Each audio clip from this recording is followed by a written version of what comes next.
Уважаемый Федор Нургажович, спасибо, что приняли наше приглашение, приехали на открытие игр будущего. Я думаю, что это должно быть интересное мероприятие. Во всяком случае, мы постарались, чтобы старт был достойным. Молодые люди во всем мире любят эти виды спорта, и мы с удовольствием создали для них условия для того, чтобы они могли состязаться друг с другом.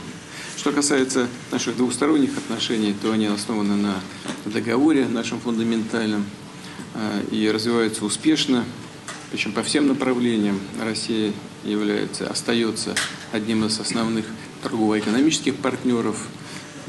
35% прямых инвестиций тоже из России в кыргызстанскую экономику пришли. Будем и дальше работать над этими вопросами. В гуманитарной сфере все развивается у нас поступательно. Мы благодарны вам за то внимание, которое вы уделяете развитию русского языка. Школы мы с вами открывали не так давно. Я хорошо помню визит в конце прошлого года, в октябре, по-моему, было в вашу страну. Спасибо большое за гостеприимство. Мы рады вас приветствовать в России. Спасибо.